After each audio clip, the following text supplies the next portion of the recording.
Hi, my name's Noelle. I recently found a new scenario to think about that I could come across while teaching. What is that scenario? Unfortunately, it is child abuse cases. What really got me thinking about this was the trials of Gabriel Fernandez, which is the new Netflix documentary. It is about an 8-year-old Gabriel Fernandez who unfortunately was a victim of child abuse so severe that it brought upon his death. One witness brought to the stand was Gabriel's teacher, and it showed what she went through. That really got me thinking about what would I do if one of my students presented as if they were being abused.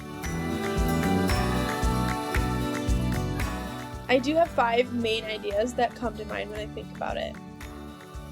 First, mandated reporting. As a teacher, I am a mandated reporter. If I see something, I have to say something. Whether the student asks me to or not, I have to. Even if the student says, "Do not tell anyone," I have to tell someone. Once I report it, I have to hope that the system does its job effectively and in a timely fashion. There are things that I can look out for to help catch abuse of any kind in its early stages. Visual. I can make sure that I don't see any marks, bruises, or any other injuries that can't be explained by things such as falling off a bike or any athletic activity. Things such as softball practice, soccer practice, football game, any other athletic event. Those injuries may not look like abuse. There are certain things that are very obvious are not from accidents or things like that. Audio and verbal. What is the child or young adult in high school cases saying? Are they referring to abuse in a hidden context sort of way? Are they joking about it? Are they bringing it up more often than any other student? They could also be repeating things that their abusers say to them, either to themselves or out loud. Things such as, "I'm not good enough," "I'm not pretty enough," whatever the case may be. Their academic performance is also something to monitor. A sudden drop in attendance or grades may indicate a problem at home or other issue that may need to be addressed.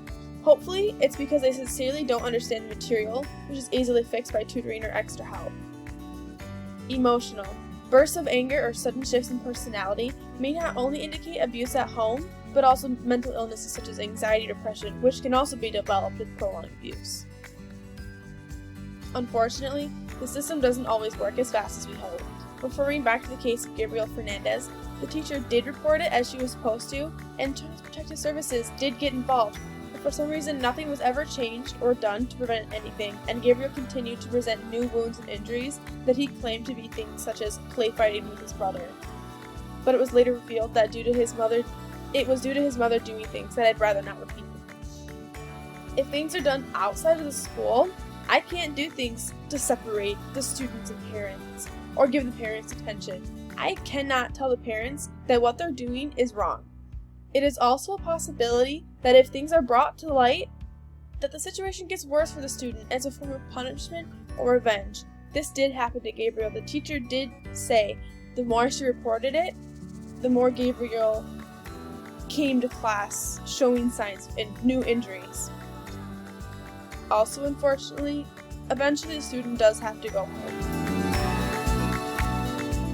But what can I do?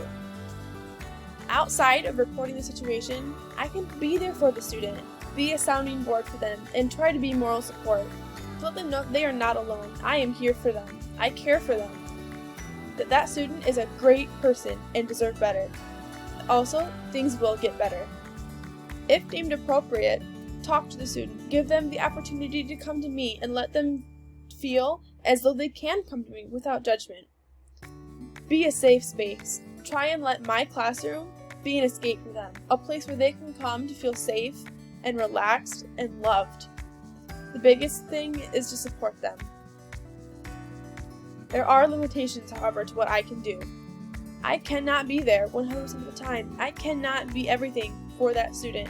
I can only offer them my time in my classrooms on school days, and sometimes that isn't enough. For example, long breaks are often times where a student doesn't get help.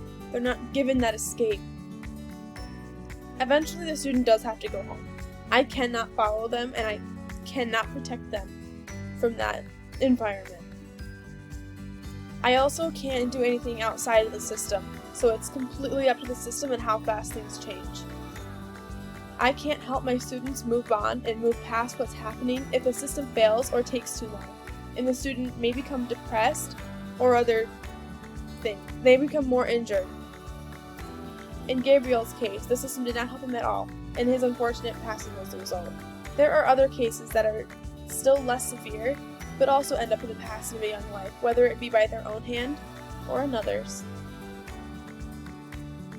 There are going to be a lot of challenges that I will come across in these situations. But I hope my students know that they are not alone. I will always be their biggest advocate, not only for their academic achievements, but also their mental, physical, and emotional well-being. They are more than a grade to me. They are all people who all have beautiful lives and deserve to live it. I will do all I can. I can only hope that it is enough. This is just one link that introduces Gabriel's case. There are more that you can find.